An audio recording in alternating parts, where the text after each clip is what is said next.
ನಿಮ್ಮ ವಿಡಿಯೋಸ್ ಎಲ್ಲ ನೋಡುವಾಗ ಒಂದು ಥ್ರಿಲ್ ಇರುತ್ತೆ. ಎಲ್ಲಾ ಕಡೆ ಹೋಗ್ತೀರಾ, ಒಬ್ಬರ ಮೈಂಡ್ ರೀಡ್ ಮಾಡ್ತೀರಾ, ಬೇರೆ ರೀತಿಯ ಪ್ರಶ್ನೆಗಳು, ನಾನು ಏನು ಅನ್ಕೊಂಡ ಅದನ್ನ ನೀವು ಹೇಳೋದು, ಆ ಥರ ಒಂದು ನಿಮ್ಮ ವಿಡಿಯೋ ನೋಡುವಾಗ ಥ್ರಿಲ್ ಆಗ್ತದೆ. ಸೊ ಈಗಾಗಲೇ ಟ್ರೆಂಡ್ ಆಗಿದ್ದೀರಾ, ನಮ್ಮ ಇನ್ಸ್ಟಾಗ್ರಾಮ್ ಆಗಿರ್ಬೋದು, ಸೋಷಿಯಲ್ ಮೀಡಿಯಾದಲ್ಲಿ ಆಲ್ರೆಡಿ ವೈರಲ್ ಆಗ್ತಿದೆ ನಿಮ್ಮ ವಿಡಿಯೋಸ್ಗಳು, ಟ್ರೆಂಡ್ ಆಗಿದ್ದೀರಾ. ಸೊ ಅದಕ್ಕೋಸ್ಕರ ನಮ್ಮ ತಂದೆ ಇವತ್ತು ನಿಮ್ಮನ್ನು ಕರೆಸ್ಕೊಂಡಿದೆ. ಏನಿದು ವಿಶೇಷ, ಏನು ಇದು, ಏನು ನಡೀತಾ ಇದೆಯಾ, ನಿಮ್ಮದೇ ಜನರ ಹತ್ರ ನೀವು ಮಾತಾಡಿಸಿದ್ರೆ ಅಲ್ಲ ಒರಿಜಿನಲ್ ಇದು, ಒಂದಷ್ಟು ಕನ್ಫ್ಯೂಸ್ ಇರುತ್ತೆ. ಯಾಕಂದ್ರೆ ಈ ಕೇರಳ ಭಾಗದಲ್ಲಿ ಇರ್ಬೋದು, ಬಟ್ ನಮ್ಮ ಕರ್ನಾಟಕದಲ್ಲಿ ನೀವು ಫಸ್ಟ್ ಟೈಮ್ ನಾನು ನೋಡಿದ್ದು. ಒಬ್ರು ಲೇಡಿ ತರ ಹೋಗಿ ಸ್ಟ್ರೀಟ್ ಅಲ್ಲಿ ಹೋಗಿ ಮಾತಾಡಿಸುವುದು, ಅದು ನಿಮ್ಮ ಫ್ರೆಂಡ್ಸ್ ಅನ್ನೇ ಕರ್ಕೊಂಡು ಹೋಗಿ ಮಾತಾಡಿಸಿದ್ರೆ ನಮ್ಗೆ ಗೊತ್ತಿಲ್ಲ. ಸೊ ಯಾವ್ದಾಗ ಇವತ್ತು ಇಲ್ಲೊಂದು ಟ್ರಯಲ್ ಎಲ್ಲ ಮಾಡೋಣ. ಓಕೆ, ಸೊ ಆಕ್ಚುಲಿ ಇದು ಏನ್ ವಿಷಯ ಅಂತ ಇಲ್ಲಿ ಒಂದು ಸ್ವಲ್ಪ ವಿವರಣೆ ಮಾಡಿ ಅಂತ. ಇದು ಏನ್ ವಿಷಯ? ಎಸ್, ನೀವು ಹೇಳಿರೋದು ನಿಜನೇ. ಆಕ್ಚುಲಿ ನಂಗೆ ತುಂಬಾ ಕಮೆಂಟ್ ಫಸ್ಟ್ ಬಂದಿರೋದು, ನಾನು ಫಸ್ಟ್ 2 ವಿಡಿಯೋ ಹಾಕಿದಾಗ ದುಡ್ಡು ಮಾಡೋಕ್ಕೋಸ್ಕರ ಏನ್ ನಾಟಕ ಮಾಡ್ತೀರಾ ಬ್ಯಾಡ್ ಕಮೆಂಟ್ ಬಂದಿದೆ. ಫಸ್ಟ್ ಬರ್ತಿತ್ತು. ದೆನ್ ನಾನು ಅವಾಗ ಹೇಳ್ತಿದ್ರು ಗೊತ್ತಿರೋರ್ ಜೊತೆನೆ, ಅಂಡ್ ನಾನು ಫಸ್ಟ್ ನೇಮ್ ಅದೆಲ್ಲ ಹೇಳುವಾಗ ಫಸ್ಟ್ ಅವ್ರಿಗೆ ಗೊತ್ತಿತ್ತು ಅವ್ರ ಹೆಸರು, ಆ ತರ ಎಲ್ಲ ಬಂದಿತ್ತು. ಅಂಡ್ ಒಂದು ಮೈಂಡ್ ಮಾಡ್ಲಿಲ್ಲ, ಬಿಕಾಸ್ ಯಾಕಂದ್ರೆ ಕರ್ನಾಟಕದಲ್ಲಿ ಅಂತದೊಂದು ಗೊತ್ತಿಲ್ಲ. ಆಕ್ಚುಲಿ ಕೇರಳದಲ್ಲಿ ತುಂಬಾನೇ ಇದೆ. ಅನಂದು ಅಂತ ಗೊತ್ತಾಗುತ್ತೆ. ಸೊ ಎಲ್ರಿಗೂ ಗೊತ್ತಿರೋದೆ, ಕೇರಳದಲ್ಲಿ ಗೊತ್ತಿರೋ ವಿಷಯನೇ, ಆದ್ರೆ ಕರ್ನಾಟಕದಲ್ಲಿ ಇಲ್ಲ.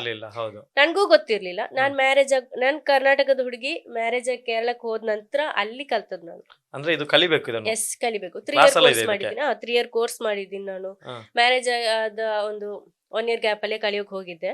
ದೆನ್ ಓಕೆ ಕಲ್ತು ಸರ್ಟಿಫಿಕೇಟ್ ಎಲ್ಲ ಎಷ್ಟು ವರ್ಷ ಇದೆ ಕಲಿಬೇಕು? 3 ಇಯರ್ ಕಲ್ತಿದ್ದೀನಿ. 3 ಇಯರ್ ಕಲಿಬೇಕು. 3 year course. Psychological counsellor 3 year course. Mentalist ಎಲ್ಲ ಬೇರೆನೆ ಬರುತ್ತೆ ಇದರಲ್ಲಿ. ಅಂದ್ರೆ ಈ ಮೈಂಡ್ ರೀಡ್ ಮಾಡೋದು ಎಲ್ಲ ಅದರಲ್ಲೇ ಬಂತು? ಇಲ್ಲ, ಮೈಂಡ್ ರೀಡಿಂಗ್ ಮಾಡೋದ್ರಲ್ಲಿ ಇಲ್ಲ. ಸೈಕಾಲಜಿಕಲ್ ಫ್ಯಾಕ್ಟ್ ಅಂದ್ರೆ ಇವಾಗ ನಮ್ ಜೊತೆ ಒಬ್ಬ ವ್ಯಕ್ತಿ ಬಂದ್ರೆ ಅವ್ರು ಸುಳ್ಳು ಹೇಳ್ತಿದ್ದಾರೋ ನಿಜ ಹೇಳ್ತಿದ್ದಾರೋ ಅಂತ ನಮ್ಗೆ ಕಂಡು ಹಿಡಿಬಹುದು. ಅದ್ ಸೈಕಾಲಜಿಕಲ್ ಫ್ಯಾಕ್ಟ್ ಇಟ್ಕೊಂಡು. ಈ ಪೊಲೀಸ್ ಅಂತವರೆಲ್ಲ ಅದೇ ಆ ಟ್ರಿಕ್ಸ್ ಇಟ್ಕೊಂಡು ಕಂಡು ಹಿಡಿತಾರೆ, ಸ್ವಲ್ಪ ಸುಳ್ಳು ಯಾವ್ದು ಹೇಳ್ತಿದ್ದಾರೆ ನಿಜ ಯಾವ್ದು ಹೇಳ್ತಿದ್ದಾರೆ ಅಂತ. ಪೊಲೀಸ್ ಬರ್ಬೇಕಂತಿಲ್ಲ ಆತರನು ತುಂಬಾ ಬಂದಿದೆ. ನಮ್ಮ ಮನೇಲಿ, ನಮ್ ಊರಲ್ಲಿ ತುಂಬಾ ಕೇಸಸ್ ಇದೆ. ನೀವು ಬನ್ನಿ ಸರ್ಚ್ ಮಾಡಿ ಯಾರು ಮಾಡಿದಾರೆ ಅಂತ ಹೇಳಿಲ್ಲ. ನೋ, ಆತರ ಆಗಲ್ಲ. This is not astrology. Astrology types ಇರೋದಲ್ಲ. ಜಸ್ಟ್ ಎಂಟರ್ಟೈನ್ಮೆಂಟ್ ಪರ್ಪಸ್ ಅಂತ ಹೇಳ್ಬೋದು ಅಷ್ಟೇ. ಎಂಟರ್ಟೈನ್ಮೆಂಟ್. ನಾನು ಆಕ್ಚುಲಿ ಇದು ಯಾವಾಗ ಯೂಸ್ ಮಾಡ್ತೀನಿ ಅಂದ್ರೆ, ನನ್ನ ಜೊತೆ ಬರೋ ಕಸ್ಟಮರ್ ಜೊತೆ ನಾನು ಯೂಸ್ ಮಾಡ್ತೀನಿ ಮೆಂಟಲಿಸಂ. ಎಂಜಾಯ್ ಮಾಡ್ತೀರಾ? ಎಂಜಾಯ್ ಮಾಡ್ತೀನಿ, ಆಫ್ ಕೋರ್ಸ್ ಎಂಜಾಯ್ ಮಾಡ್ತೀನಿ. ಅದ್ರ ಜೊತೆ ಇಲ್ಲ, ಆತರ ಗೊತ್ತಾಗಲ್ಲ. ಕಸ್ಟಮರ್ ಆಗಿ ಬಂದೆ, ಸೊ ಏನೋ ಹೇಳ್ಬೇಕು, ಎಲ್ಲ ನಂದೆಲ್ಲ ಸಿಗಲ್ಲ. ಆಕ್ಚುಲಿ ನನಗೂ, ನಾನು ಇನ್ಸ್ಟಾದಲ್ಲಿ ಪೋಸ್ಟ್ ಮಾಡಿದ ನಂತರ 2-3 ಡೇಸ್ ಕಳೆದು ನಂಗೊಂದು ಫೋನ್ ಬಂದಿತ್ತು. ತುಂಬಾ ಫೋನ್ ಕಾಲ್ಸ್ ಬರುತ್ತೆ, ಮೆಸೇಜ್ ಬರುತ್ತೆ. ಯಾವ ರೀತಿ ಅಂದ್ರೆ, ನಾನೊಂದು ಹುಡುಗನ್ ಪ್ರೀತಿ ಮಾಡ್ತಿದ್ದೀನಿ, ಲವ್ ಮಾಡ್ತಿದ್ದೀನಿ, ಅವನನ್ನ ಟ್ರೂ ಆಗಿ ಲವ್ ಮಾಡ್ತಿದ್ದಾನ ಅಥವಾ ಫೇಕ್ ಆಗಿ ಲವ್ ಮಾಡ್ತಿದ್ದಾನ ಅಂತ ಹೇಳಿ ಅಂತ ಹುಡುಗಿರು ಆತರ ಕಮೆಂಟ್ಸ್ ಆತರ ಎಲ್ಲ ಬರ್ತಿತ್ತು.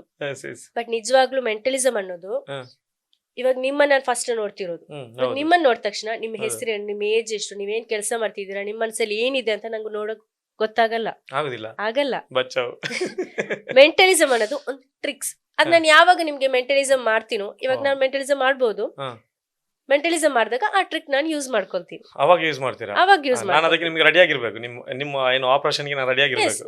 ನಾನು ಹೇಳೋ ತರ ನೀವು ಇಮ್ಯಾಜಿನ್ ಮಾಡಿದ್ರೆ ಸಾಕು. ಅವಾಗ ನಂಗೆ ಆ ಟ್ರಿಕ್ಸ್ ಯೂಸ್ ಮಾಡಿ ನಾನು ಅದ್ರ ಆನ್ಸರ್ ಹೇಳ್ತೀನಿ ಅಷ್ಟೇ. ಅದಲ್ಲದೆ ಒಬ್ಬ ವ್ಯಕ್ತಿ ನೋಡಿದ ತಕ್ಷಣ ಅವ್ನು ಯಾವ ರೀತಿ, ಅವ್ನು ಏನ್ ಮಾಡಿದ್ದಾನೆ, ಅವ್ನ ಕ್ಯಾರೆಕ್ಟರ್ ಏನು, ಅವ್ನು ಯಾವ ರೀತಿ ಇದ್ದಾನೆ, ಅವ್ನು ಹೋಗಿ ಏನ್ ಮಾಡ್ತಾನೆ, ಅದೆಲ್ಲ ಹೇಳೋಕ್ ಆಗಲ್ಲ ನನ್ಗೆ. ಅದ್ ಯಾವ್ದು ಮೆಂಟಲಿಸಂ ಅಲ್ಲಿ ಬರಲ್ಲ, ಜಸ್ಟ್ ಎಂಟರ್ಟೈನ್ಮೆಂಟ್ ಪರ್ಪಸ್ ಅಷ್ಟೇ.